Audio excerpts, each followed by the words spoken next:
Halo Sobat 3D, gimana kabarnya? Gak kerasa kita udah hampir berada di akhir Oktober nih. Dan malam ini tentunya 3D kembali dengan cerpen khusus podcast akhir bulan.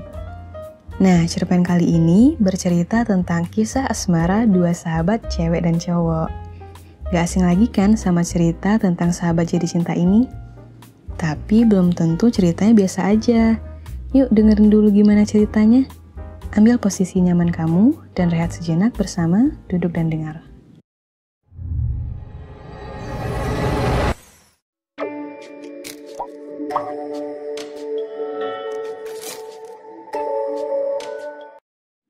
Dear Lutfi, aku menyerah. Tampan, pintar, dan sukses. Perempuan manapun pasti akan menggilai pria seperti itu. Namun tidak denganku. Perkenalkan, namaku Niki, dan kini sedang sibuk mengejar cinta pertama yang entah kenapa berlabuh kepada seorang pria biasa bernama Lutfi. Ia adalah barista di sebuah kafe yang berada tepat di seberang kantorku. Dan kebetulan juga adalah sahabatku. Dia tidak tampan, tapi senyumnya begitu manis. Cukup pintar, meskipun kadang suka malas. Sukses, iya dia sukses. Sukses mencuri hatiku. Saat ini sedang jam makan siang. Aku menyeberangi jalan menuju kafe, membuka pintu kafe dan memusatkan perhatian ke meja pelayan, mencari sosok Lutfi di sana. Ternyata ia sedang sibuk membuatkan pesanan untuk pelanggan. Dengan senyum lebar, aku berjalan menuju kasir dan memesan minuman. Usai membayar, aku berjalan meninggalkan kasir, tapi balik lagi dan berkata kepada Mbak kasir, "Mbak, nanti minta Lutfi ya yang nganterin pesananku." Pintaku dan langsung diiyakan oleh mbaknya. Setiap jam makan siang, aku selalu ke kafe ini. Dan rasanya pelayan di sini juga sudah tahu denganku.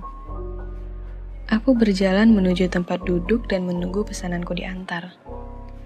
Dari jauh, aku melihat seorang pelayan membawa nampan berisi minuman seperti yang kupesan. Tapi aku pikir mungkin itu pesanan orang lain. Jadi aku cuek saja dan masih menunggu Lutfi mengantarkan pesananku.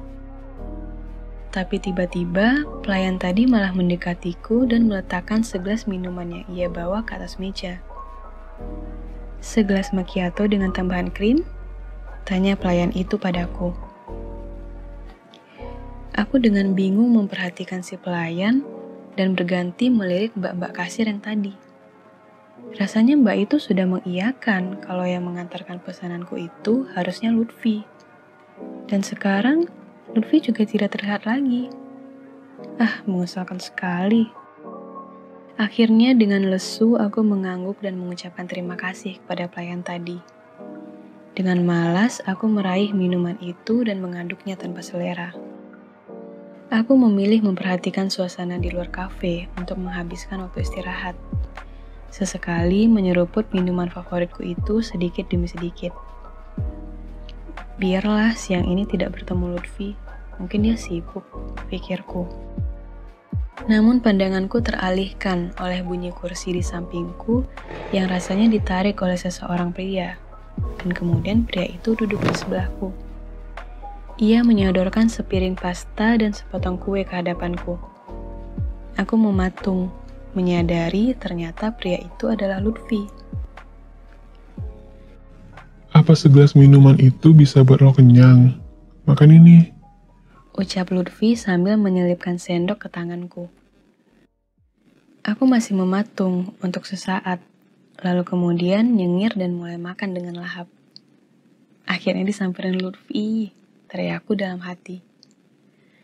Namun sedetik kemudian, aku meletakkan sendokku dan menatap Lutfi dengan ekspresi kesal. "Kenapa bukan kamu yang nganterin pesananku tadi? Apa mbak-mbak itu gak ngasih tahu kamu?" tanyaku. Lutfi menjawab dengan malas. "Gue tadi sibuk, banyak pesanan yang harus gue siapin." Jangan sok kesal gitu deh, kayak anak-anak tahu.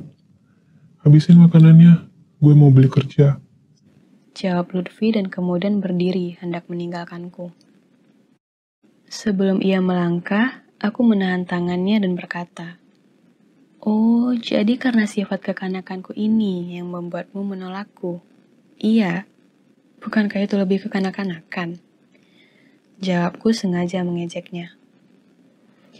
Entah apa yang merasukiku sehingga begitu frontalnya mengatakan kalimat memalukan semacam itu. Kemudian ia melepaskan tanganku dari pergelangan tangannya, tapi kemudian menjitak kepalaku. Bodoh. Ucapnya.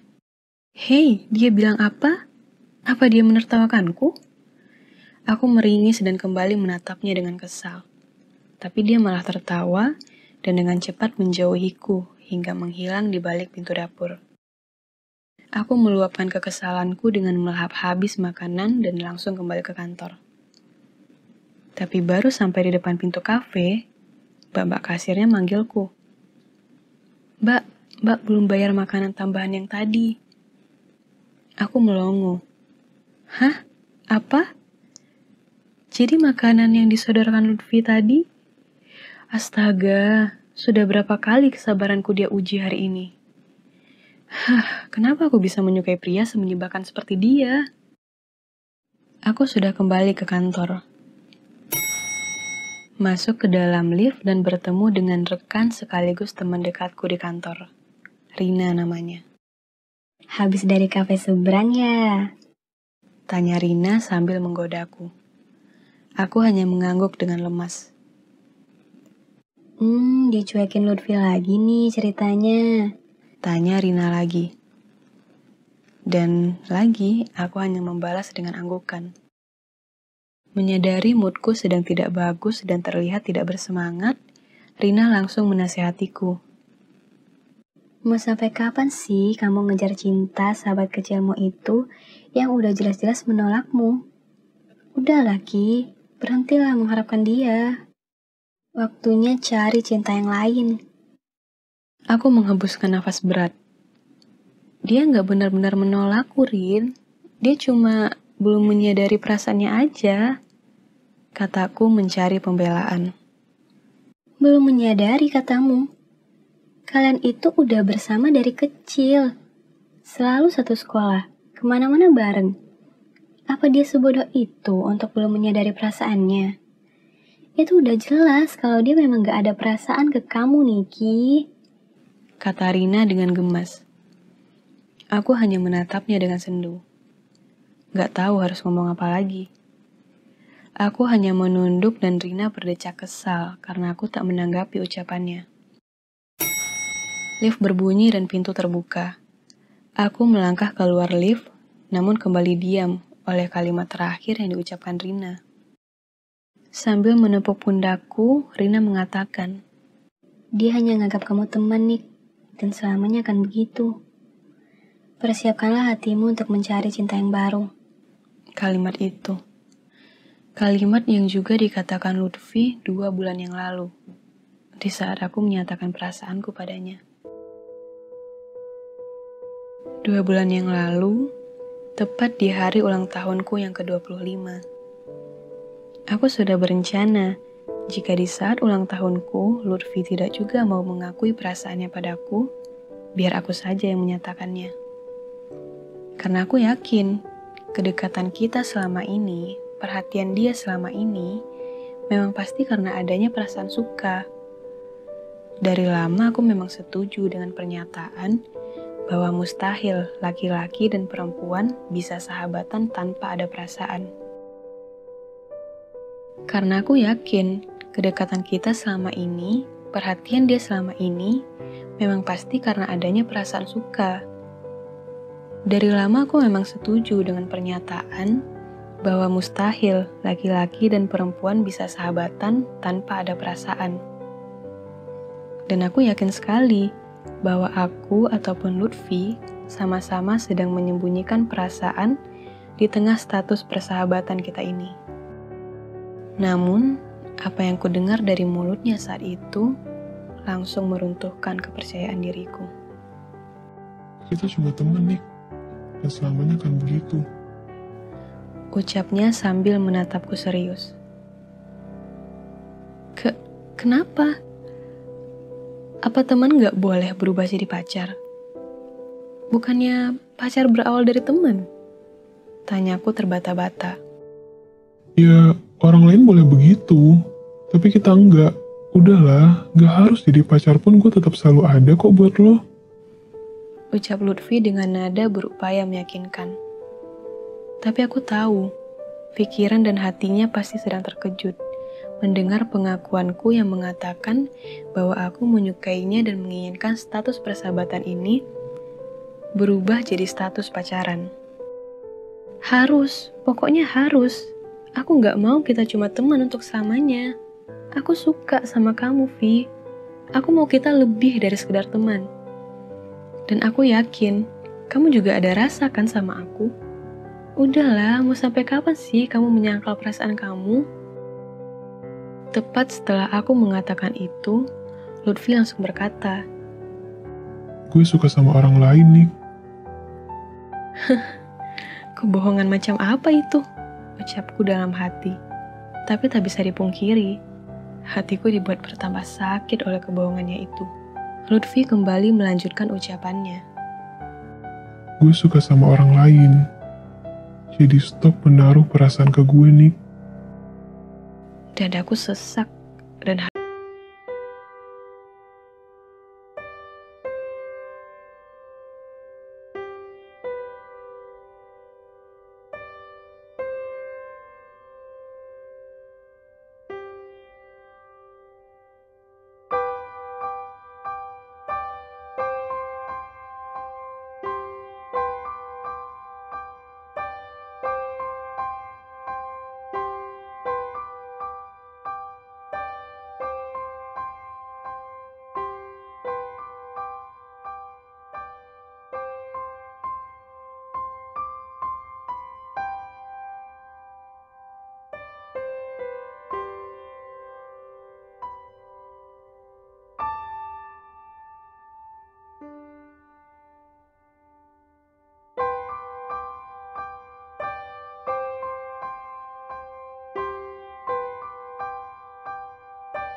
lo gak pulang.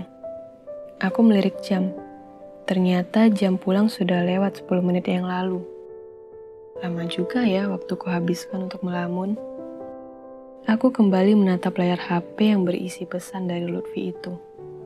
Lama aku menatapnya, sembari dalam hati menimbang-nimbang. Bertahan atau menyerah? Bertahan atau menyerah? Sampai akhirnya aku sudah berada di luar kantor dan mendapati Lutfi sedang berdiri bersender di pintu utama. Ia melambaikan sebuah kantong dengan ringan ke arahku. Dengan ekspresi datar, aku tanya apa yang ia bawa. Ia jawab, itu adalah sekotak coklat kesukaanku. Katanya, ia membelikannya begitu saja.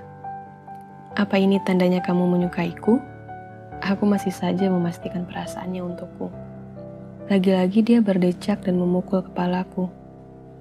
Iya, gue suka sama lo. Tapi sebagai sahabat. Ucap Lutfi dengan santai, tanpa ada keraguan dalam kalimatnya. Dan dengan begitu, terjawab sudah kebimbanganku tadi. Waktunya menyerah, Niki.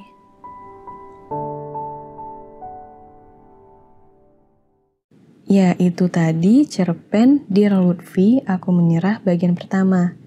Kira-kira Niki bener-beneran menyerah nggak ya sama perjuangan cintanya? Coba tebak ending cerita ini sebelum kamu denger ending yang sebenarnya.